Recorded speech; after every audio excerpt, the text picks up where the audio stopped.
Since I've just been baking, I've made my banana cake mixture, and now I want to bake scones. There's absolutely no need for me to wash this bowl at all. It's just unnecessary washing up. So what I'm going to do is add my flour in there.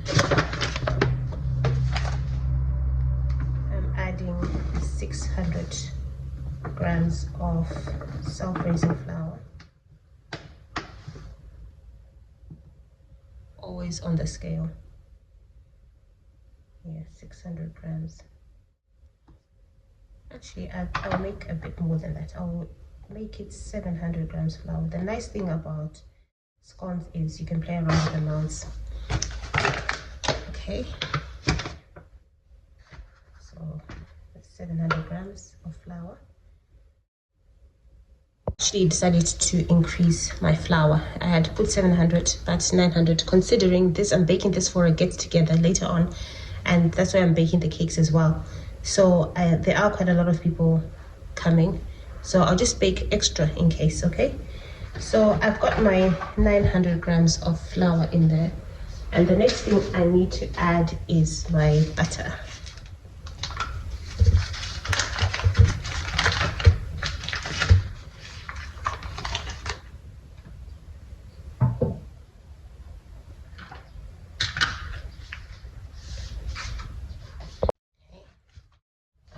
A block of butter here, which is 250 grams.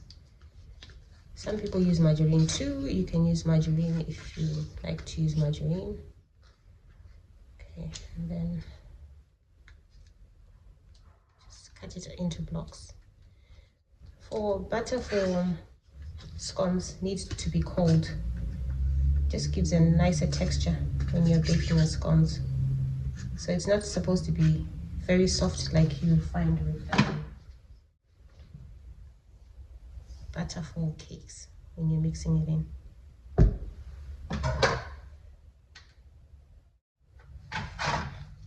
Okay, I roll my sleeves up a little bit, and then I start to mix it by hand. You need to use your hands for this. If you've got a food processor, you can also use a food processor to pulse it until the butter is mixed in.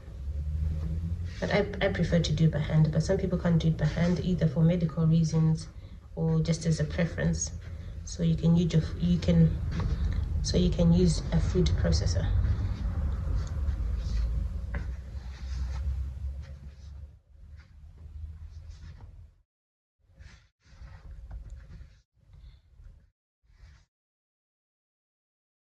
I'm often asked to bake for gatherings. Everybody thinking, oh, can you bring the banana cake? Oh, can you bring scones? So sometimes it seems like I'm baking the same thing over and over again, but because I love baking, I do not mind.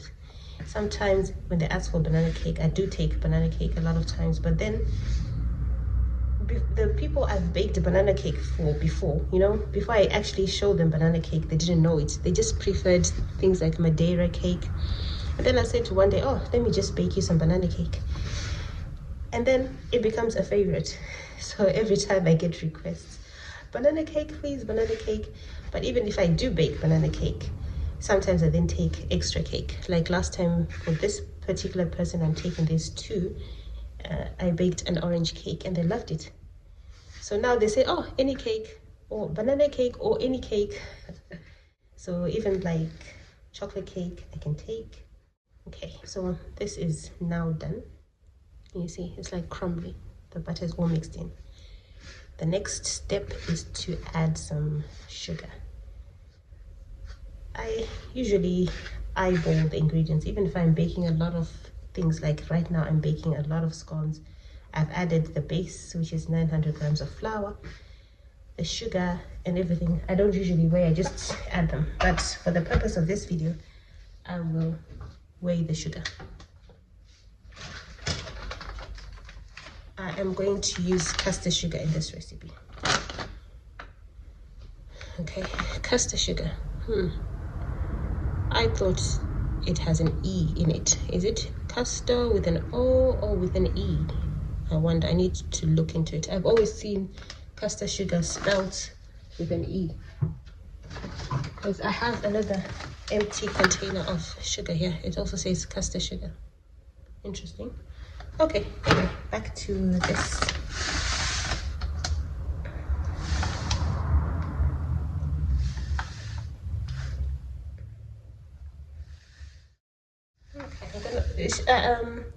Scones don't need as much sugar as cake. So as if you can bake cake 1-to-1, sugar and flour. These ones don't need as much because they're good on their own. And also sometimes people add filling on it, so you can add some, not filling. Some people add spreads on their scones, so don't make it too sweet. I've added 1/3 of the flour mixture, so I've added 300 grams of flour to this. So I've added 300 grams sugar to 900 grams flour and 250 grams of butter or margarine, whatever you can afford. I prefer butter, but sometimes it can get really expensive, so some people bake with margarine. I don't like cakes with margarine. I just don't like the texture, but some people prefer it. But anyway, I always encourage butter. Okay, I'm going to add eggs in this recipe. I don't always add eggs to my scones. I make some egg-free ones. And just like we did with the banana cake, crack your eggs one at a time in a bowl or something if you're not sure about your eggs. I'm pretty sure my eggs are fresh, so that's why I'm adding them directly into this mixture.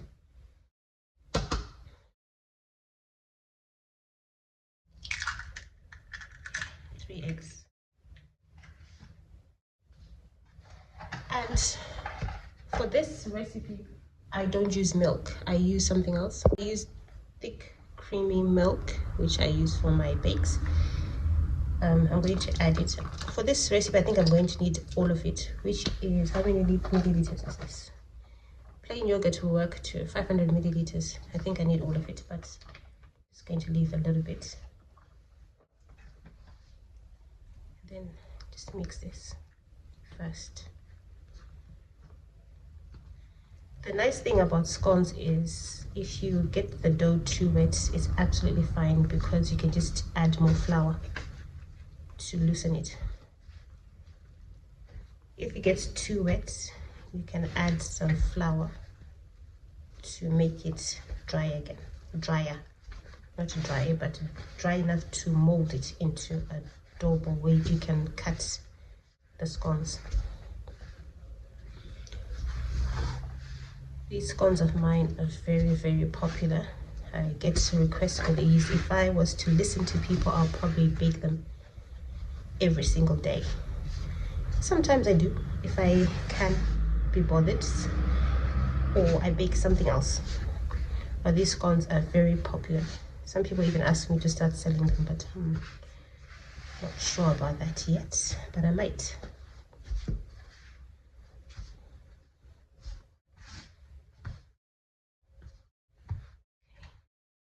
I don't want to add too much because what happens if it gets too sticky? Yes, you can get it unsticky again by adding more flour, but if I can avoid it the first time, that's even better for me. Okay.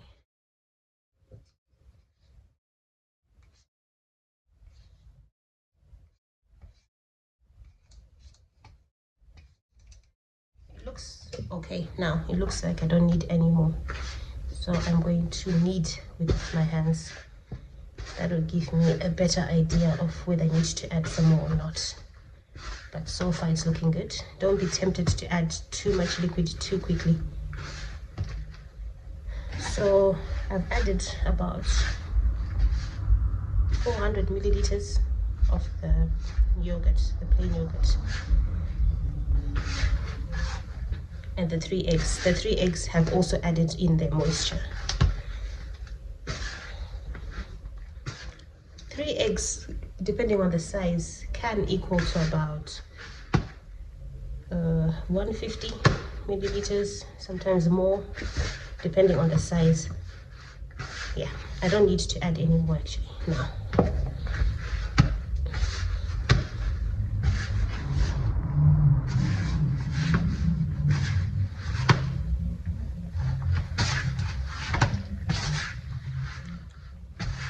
I said I'm going to bake the banana cake together with the scones.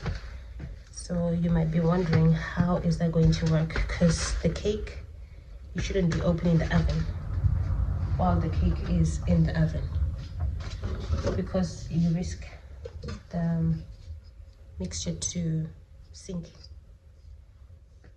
And scones generally need a higher temperature to bake. But I've noticed temperatures, you can really play around with the temperatures. So even though scones need something like maybe 200 Celsius for 10 to 12 minutes, you can actually reduce that time. And I noticed, because my cake takes longer to bake, a lot longer than the scones, if I put the scones in there for about 10 minutes and then get them out, 10 to 12 minutes, and then get them out, it doesn't affect the cakes. And I just open the oven quickly. But I don't know, with your oven, if you don't want to risk it, I've baked this a few times so I know it works. If you don't want to risk it, it's just best for you to bake them one at a time. You can actually start with the scones and then end with the cakes, because your oven will be preheated by the scones and you just reduce the temperature when they go in there. Okay, my dough is looking good.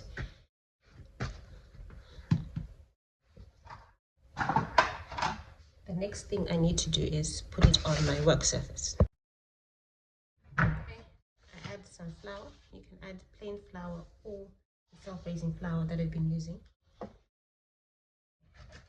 Put the dough out.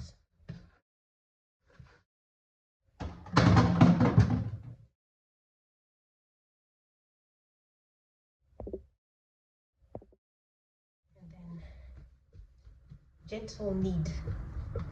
I won't say knead it like you're kneading bread. No, it has to be gentle kneading. I'm just trying to make it smooth so that rolling out is easier. And then your scones can also rise upwards, because if you don't get your dough soft and you have lumps and bumps in it, it can rise in different sizes and different sides. They won't rise up. You've noticed some scones are lopsided. It's because they haven't been done properly. I'm going to put a bit of flour on top. Okay, I might need some more flour at the bottom so that they don't stick. Okay, pat it down. You can use a rolling pin too. Could use a rolling pin, which I'm going to do. You can flour it a bit. Flour, and roll it out.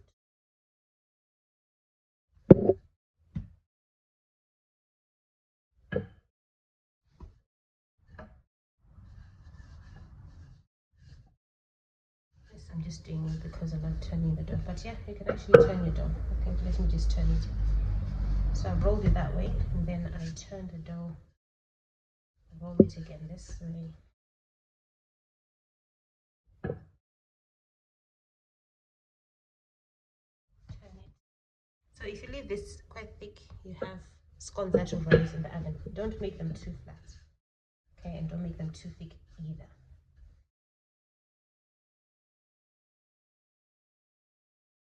The next thing to do is to cut them. I have different size cutters. I've got different size cutters. There's this one. It comes as a set. Okay, and there's this big one. This is like probably 5 inches. Maybe 4 inches actually. Yeah. But this is my favorite size.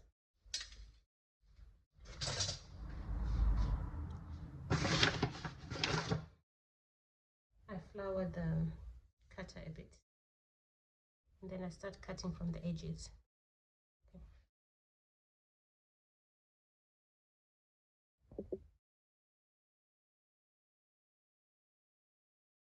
Sometimes they'll come out, sometimes it stays there, but it's okay even if it stays there. I'll show you what happens next. Cut them as close as you can to each other. Like that. start from the edges so that you get some more scones out of your dough.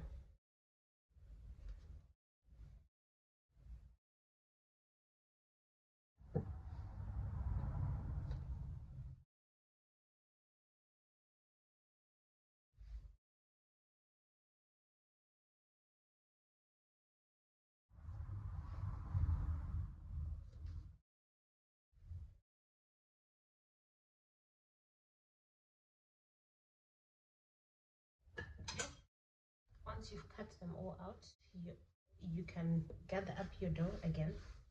Okay, knead it, pat it down and roll it out again like we did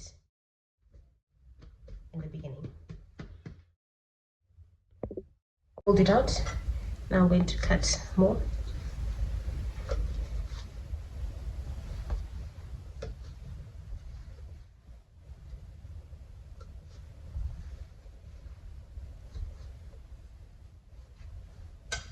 Same thing.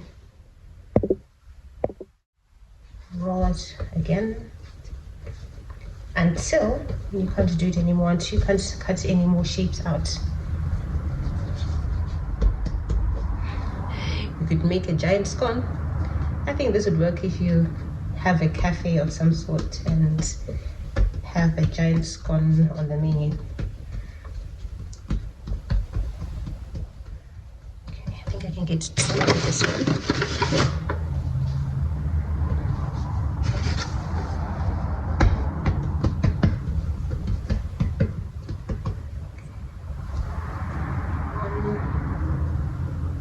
Two.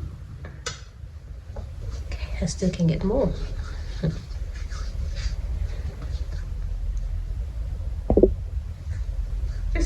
You could shape it, but I think I can get one more out of this. Then I'll show you what to do with the last bit. Okay, and like that. That's the one more, and then you've got this part left. You don't need to throw it away. Just shape it best as you can into a scone shape, and this is the one you can taste if you want. You can be your own. Yeah, that's it, this one. Right, just counted my scones and looks like I've made 26, excluding that one. Now I'm going to get my oven tray. With my oven tray, I've got an empty pack of margarine,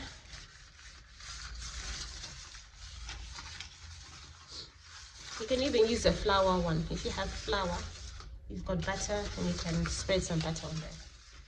This is just an empty pack of margarine that was lying around. And the next thing is to add some flour. Another thing you can actually use, which I haven't really thought about using it before. I'll show you soon. I've got these baking mats which can be used for cookies or macarons, which I bought them specially for macarons, but you can use these on your oven tray actually. I have another small oven tray. Let's see. No, this one doesn't spread. It won't go flat. It will be like that, so it won't work. So you see if you can find an oven tray that fits the size that you have. Actually, it perfectly in this one that I've just buttered and floured is the right size for it. So instead of buttering and flouring, next time I will use my mat and see how that turns out. It's the perfect size. Fantastic. But anyway, I won't use it today since I've already buttered and floured. So I'm going to arrange my scones on there.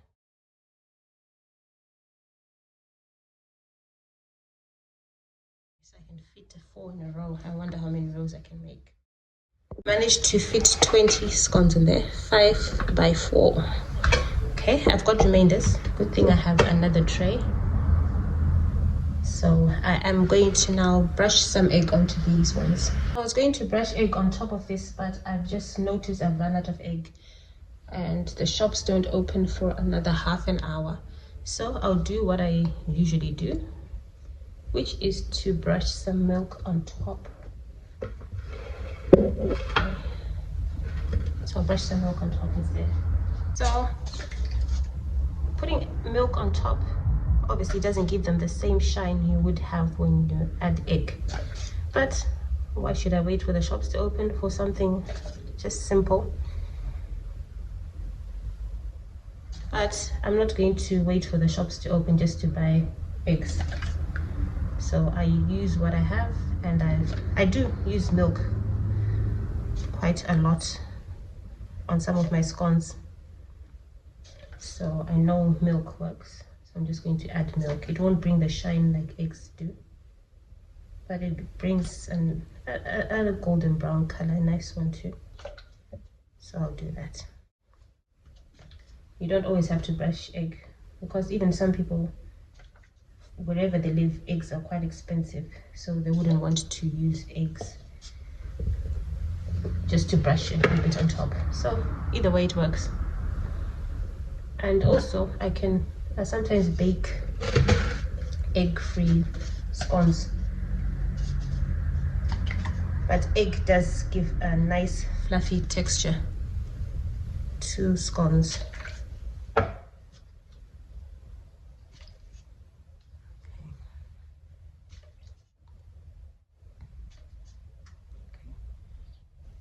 So these are brushed.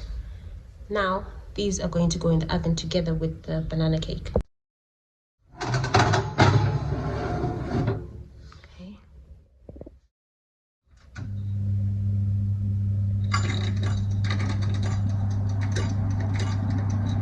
The timer is for the cakes, but I'll remember to take the scones out, and then about 150-ish.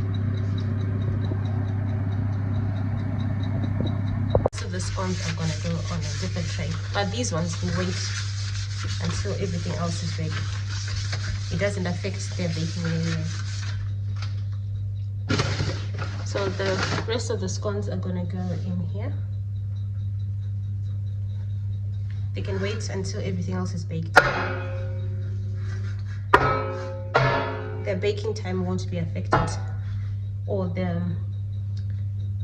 won't be affected by being left on the worktop, especially it's only for a few minutes.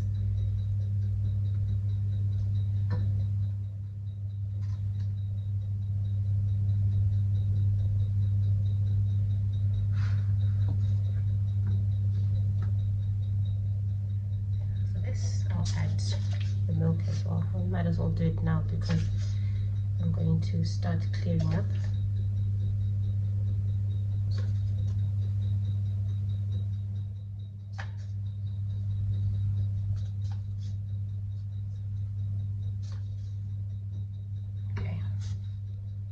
That's it. I'm now going to start clearing up while I wait for my cakes and my scones to get ready, and I'll get back to you to show you what they look like when they're baked.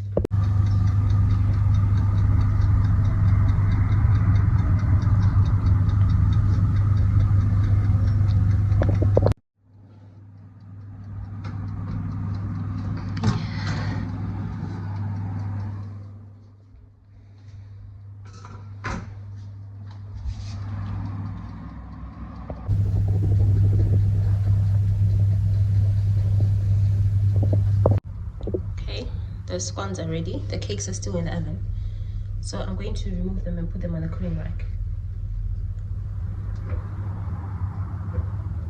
Some are browner than the others because it's just about heat distribution in the oven. I tried to remove this. Oh, it was a bit stuck, but if you do get some that are stuck, okay, oh, it wasn't as stuck as I thought. If you do get some that are stuck, you just get a spatula and just move the scone a bit, and they should be ready.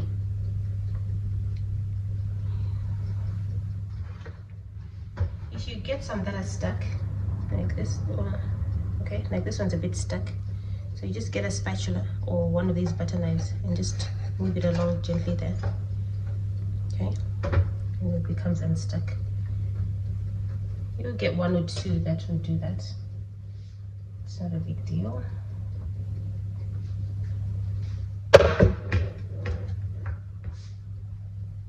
Just that my tray was right at the bottom of the oven, the last shelf. That's why you find that they brown more at the bottom, because they're closer to the bottom. So you can put your trays in the middle of the oven. I was just baking a few things at a time and I didn't want to wait, so that's why I put it at the bottom. It still works, but if you want, if you don't want a very dark bottom, put your bakes at the center of an oven. You can see these ones that I baked on the middle shelf of the oven. They are similar color at the top and at the bottom, unlike the ones that were closer to the bottom of the shelf.